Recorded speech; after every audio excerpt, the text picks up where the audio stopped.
सूपनखा पहुंची भगवान के पास और भगवान से क्या कहती है जानते हैं? तुम सम पुरुष नमो सम नारी, यह संजोग विधि रचा विचारी। आप जैसा पुरुष और मुझ जैसी स्त्री इस जगत में दूसरी नहीं है।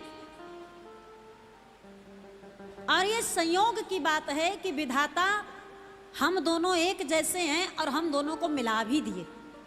एक जैसे बहुत कम मिलते हैं, एक जैसे सोचने वाले, बोलने वाले या एक जैसे पसंद हो किसी की, बहुत कम मिलते हैं। लेकिन सूपनखा और राम जी की मिल रही महाराज।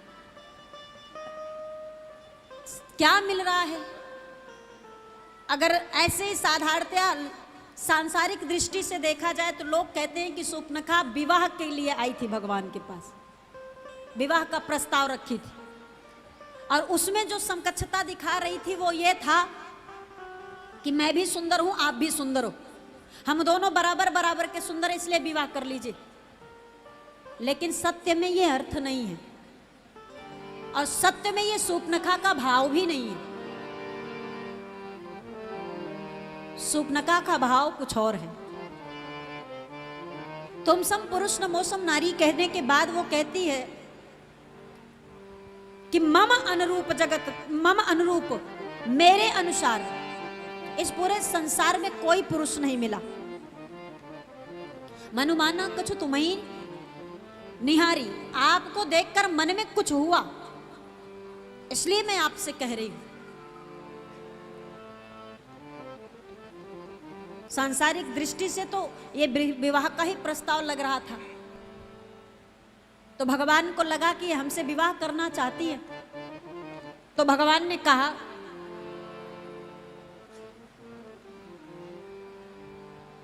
कि देखिए हम तो विवाहित हैं, हमारे साथ हमारी पत्नी सीता ही चितई कही प्रभु बाता।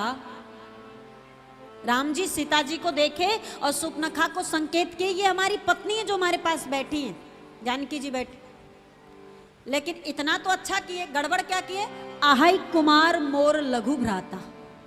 लक्ष्मण जी दूर खड़े थे, उनको दिखाकर बोले ओ कुमारा, हम तो ब्याह किए हैं, हमारी पत्नी है साथ में, देख लीजिए, हम नहीं कर सकते पर वो कर सकता है। तो सूपनखा बोली ठीक है, ये नहीं तो वही सही। और पहुंची लक्ष्मण जी के पास। तो लक्ष्मण जी देखे सूपनखा को, तो पहली बार जब गई भगवान लक्ष्मण के पास तो लक्ष्मण जी कहते हैं सुंदरी।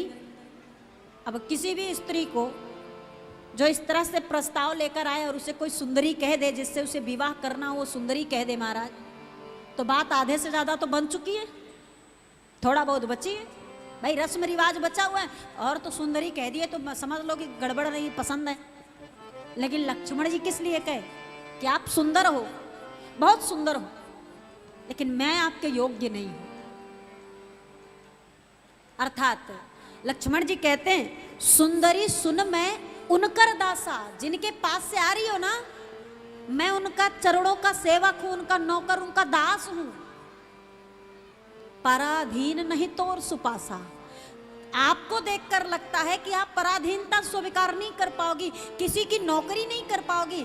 अगर मुझसे विवाह करोगी तो हम उनके चाकर हैं, तो आपको भी सीता जी की दासी बननी पड़ेगी। मैं नौकर तो नौकर की पत्नी, नौकरानी, और वो मालिक है, वो कौशलपुर के राजा है और वो महारानी है। राजा से ब्याह करोगी तो महारानी बन जाओगी, नौकर से ब्याह करोगी तो नौकरानी बन जाओगी। आप बहुत सुंदर हो पर मैं आपके योग्य नहीं, मैं तो नौकर हूं भगवान का। वो बोली हम भी नौकरानी बनना नहीं चाहते, हम भी नहीं करेंगे आपसे ब्याह, उन्हीं से ठीक है, जब उनसे महारानी बन जाएंगे। लौट कर फिर आई भगवान के पास। भगवान ने कहा आप चाहे जितनी बार आएंगी, हमारा एक ही जवाब होगा कि हमारी पत्नी हमारे पास है और हम एक नारी व्रत रखे हुए, हम दूसरा विवाह नहीं कर सकते। फिर लौटकर लक्ष्मण के पास गई तो इस बार पहली बार सुंदरी बोले थे और दूसरी बार निलज्ज बोले कि बड़ी निलज्ज लड़की हो, मैंने आज तक जीवन में ऐसी निलज्ज लड़की नहीं देखी। तुम तो लाज को धोकर के बैठी हो कि एक तो खुद से विवाह का प्रस्ताव लाई, माँ बाप नहीं ला रहे, घर का कोई व्यक्ति नहीं लाया, कोई परिजन पुरजन नहीं लाया, खुद से आ रही हो कि हम ब्याह करना चाहते, और राम जी मना कर रहे तो मेरे पास, मैं मना कर रहा हूं तो राम जी के पास। ऐसे थोड़ी ना ब्याह होता हमारे यहाँ। हमारे भारत में तो ये रीति नहीं है भाई। जिस वर के लिए जाते हैं आप अपनी बिटिया, पहली बात तो माँ बाप या घर का श्रेष्ठ जाता है, और जिस वर के लिए गए अगर वो वर से विवाह नहीं हो रहा तो ऐसा नहीं होता कि उसके छोटे भाई से कर दो, फिर उस घर में ब्याह नहीं करते, फिर दूसरा घर देखते हैं, वहां सुयोग्य वर ढूंढते। और तुम हो कि कभी उनके पास तो कभी हमारे पास, कभी उनके पास। वो हमारे पिता हैं, जो पिता से प्रस्ताव रख दे वो पुत्र से कैसे रख सकती है? जिसका ब्याह पिता से होना हो वो बेटे से नहीं कर सकती, और जिसका बेटे, जो बेटे के योग्य होगी वो पुत्र से, पिता से नहीं कर सकती। तुम तो गजब के निलज्ज हो। आज न जाने किसका मुख देख करके सुबह उठा जो तुम जैसी निलज्ज लड़की से, निलज्ज स्त्री से सामना करना पड़ रहा। अब नाराज हो गई सूर्पनखा कि इस तरह हमसे बोल रहे, हमको बोल दिए। अब बोली कि तुम चाहोगे तो भी ना ब्याह करूं मैं तुमसे। अब ब्याह तो उसी से करूंगी, वो ज्यादा ठीक है, वो सीधे लग रहे, तुम टेढ़े लग रहे हो। राम जी के पास पुनः लौट करके आई तो राम जी बोले, मैं फिर वही कहूंगा कि मैं ब्याह, मेरी पत्नी है, मेरे साथ मेरा ब्याह हुआ है। सूर्पनखा ने कहा, अगर पत्नी नहीं रहेगी तब तो कर लोगे? और इतना कहकर भयंकर स्वरूप बनाई, राक्षसी के वेश में, अपने सत्य वाले वेश में आई और जानकी की तरफ दौड़ी बड़ी जोर से। राम जी ने इशारा किया, लक्ष्मण जी तलवार लिए और तलवार को बीच से मोड़े, तलवार को बीच में दबाए और मोड़े, यू के आकार में तलवार बना और पीछे से ही मारे, एक साथ दोनों कान और नाक कटकर धरती पर गिर गए। महाराज बोले, बेशरम तो वैसे भी हो, निलज्ज हो, नाक कान क्या करोगी रख के? नाक कान कटा, विशाल स्वरूप वाली, ऐसा लगता पर्वत पहाड़ से गेरू की धारा निकल पड़ी और वहां से भागती विलाप करती भगवान के पास से खरदूषण के पास, भाइयों के पास चली गई। ये कहानी साधारण थी, जो मानस की चौपाई के अनुसार सांसारिक दृष्टि से जो अर्थ है वो मैंने आपको बताया। अब इसमें छिपे हुए रहस्य को आइए सुनिए। सूर्पनखा ने कहा, तुम सम पुरुष नमो सम नारी, यह सजोग विधि रचा विचारी। पहले बोली तुम सम पुरुष नमो सम नारी, उसके बाद बोली ताते अब लग रहा हूं कुंवारी। तो पहले नारी कह रही है, फिर कुंवारी कह रही। क्या हमारे भारत में ऐसा ही होता है? पहले नारी होती, पहले कुंवारी बेटियां होती? हाँ, कुंवारी की नारी। हमारे यहाँ पहले कुंवारियां होती हैं, कन्याएं होती हैं, उसके बाद ब्याह हो जाता तो वो नारी कही जाती।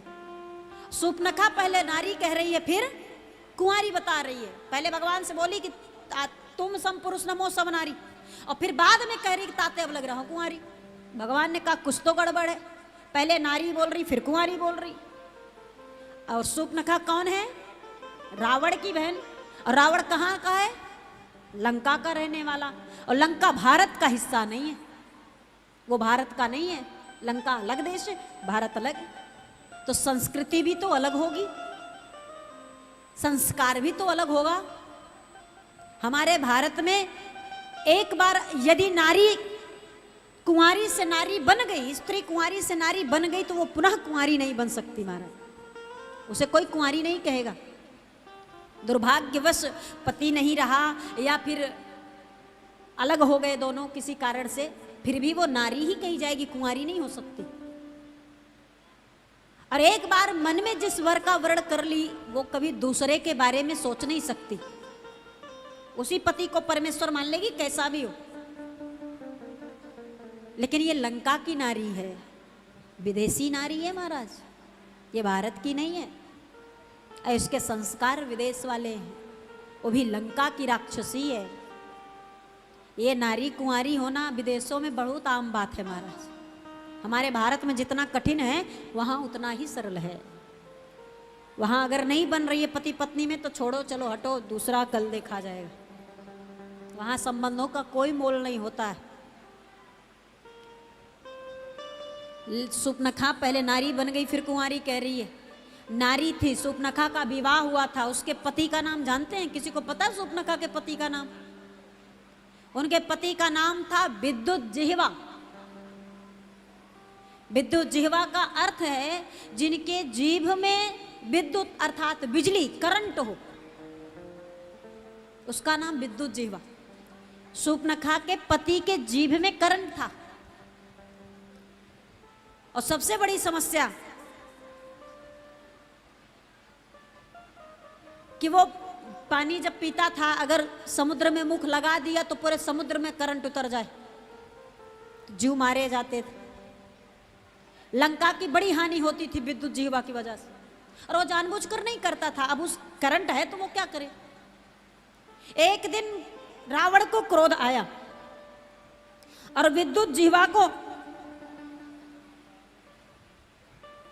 क्रोधित होकर रावण विद्युत जिह्वा के जीभ को ही काट दिया, और विद्युत जिह्वा का जो प्राण था वो जीभ में ही रहता था।